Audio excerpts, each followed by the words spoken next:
Assalamualaikum warahmatullahi wabarakatuh. Pada kesempatan ini saya akan menjelaskan bahan kuliah kekuatan bahan tentang kolom.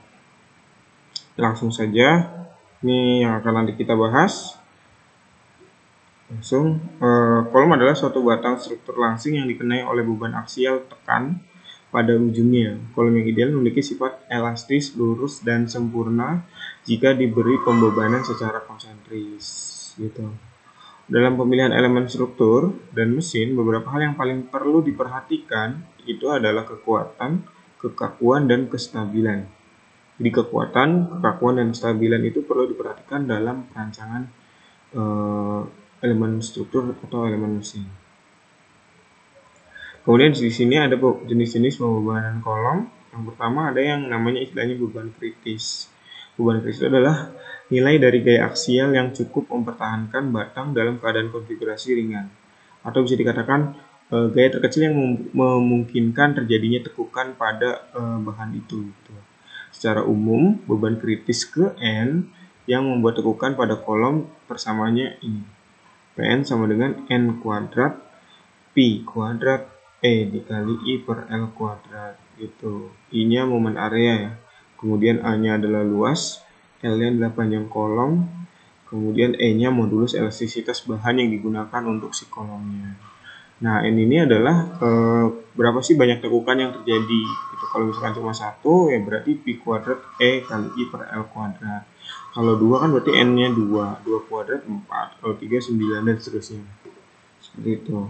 Kemudian jenis pembebanan juga dipengaruhi oleh jenis ininya, pinnya atau ujungnya itu diapakan? Apakah di pin N? Kalau di pin N berarti nanti pakainya rumusnya yang ini.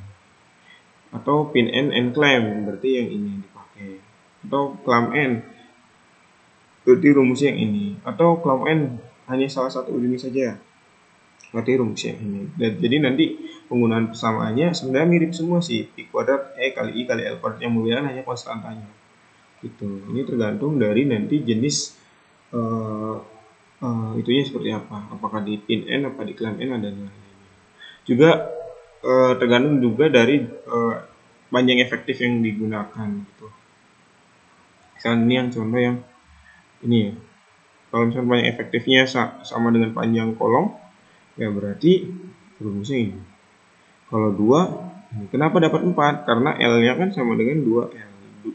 Rumusnya kan L kuadrat tadi. Dikuadratin jadi 4. Ini kenapa dapat 2? Karena kan 0,7 di sininya 0,7 dikuadratin 0,49 atau 49 per 100 gitu kan. Kalau dibalik 100-nya kan ke atas, 100 bagi 49 dapatnya sekitar 2 gitu dibulatkan. Kemudian ini kenapa 4? Karena L efektifnya L per 2. Kemudian ada yang namanya rasio kelangsingan. Rasio kelangsingan itu adalah perbandingan antara panjang kolom terhadap jari-jari girasi. Jari-jari girasi itu adalah akar dari inersia per A-nya gitu. Atau I per A sama dengan R kuadrat. Kan ini tinggal main rumusnya aja seperti apa. Kemudian ada yang namanya tegangan kritis pada kolom.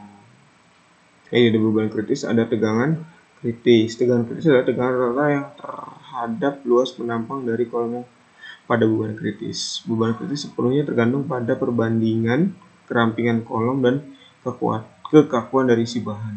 Tetapi karena itu adalah suatu konstanta, maka kesebandingan hanya sampai kesebandingan, maka rumus Euler hanya berlaku untuk harga P per A atau tegangan kritis sampai batas tersebut. Jadi misalkan kita punya baja dengan nilai E-nya 200, terus P per A-nya itu adalah 214, maka syaratnya adalah si L per L ya, rasio kelangsingan L per L ya, panjang kolom per L ya, rasio kelangsingan itu minimalnya adalah 96 gitu, harus di atas 96.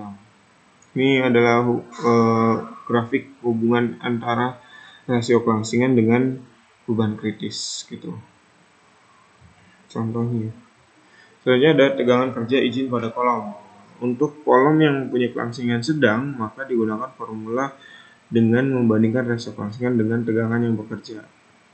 Dan itu sudah termasuk ke dalam safety faktornya, faktor keamanannya. Jadi kalau misalkan kita punya rasio kelangsingannya antara 30 sampai 120 gitu kan yang sedang. Berarti kita bisa pakai rumus yang pertama. Atau kalau misalkan pakai rumus yang kedua juga bisa, tapi syaratnya L per L-nya harus di bawah 120 gitu. Ya, L per L-nya harus di bawah 120. L per L itu nggak ada satuan ya, karena saling meniadakan. Contoh soalnya, sebuah kolom baja dipin pada kedua ujungnya, dimensi penampang batang sekian, besarnya segitu, E-nya, itu tentukan panjang minimumnya. Jadi kita diminta untuk menentukan L-nya berapa. Nah, karena di sini inersianya belum dapat, berarti kalian harus cari dulu inersia dengan penampang persegi panjang ya. 40 kali 60. Misalkan ini di materi kuliah sebelumnya dengan dosen sebelumnya. Kalian ingat-ingat lagi. Kemudian kita hitung rasio jari girasinya I per A didapat 11,5 mm. Kemudian kita masukin ke rumus beban kritis tadi, tegangan kritis.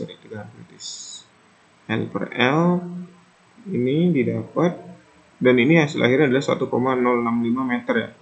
Sebenarnya nanti ini harusnya hasil akhirnya itu dalam milimeter. Ini udah dirubah gitu, jadi 1,065 milimeter. Maka panjang minimum dari si kolomnya itu adalah segini. Tuh, 1,065.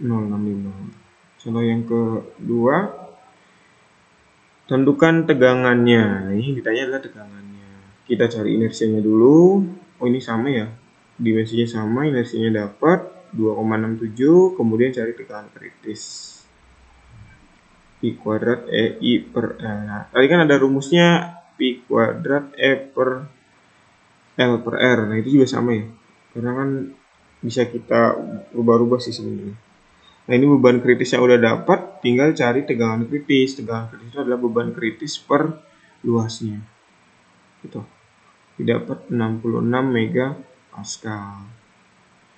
Yang selanjutnya, ini diminta untuk tentukan panjang terpendek sebuah kolom. Tanya L-nya berapa. Ini luas penampang. Oh, ini tanya L per L. L-nya berapa.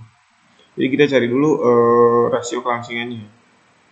Inersianya kita cari, jadi girasinya dapat, kemudian E-nya kan udah dikasih tahu. Dengan kritisnya juga dikasih tahu.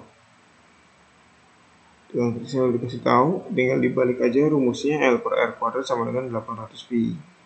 Berarti L per L-nya sama dengan sekitar segini ya. Ini diakarin, akar dari 800 pi kuadrat sekitar dapat segini. Maka L-nya sama dengan 88,9 dikali R. R-nya tadi ini. Jadi dapat sekitar 1,54 meter. Baik, itu penjelasan singkat tentang materi kubah. Semoga bermanfaat. Terima kasih atas perhatiannya. Saya akhiri. Assalamualaikum warahmatullahi wabarakatuh. Tugasnya jangan lupa dikerjakan.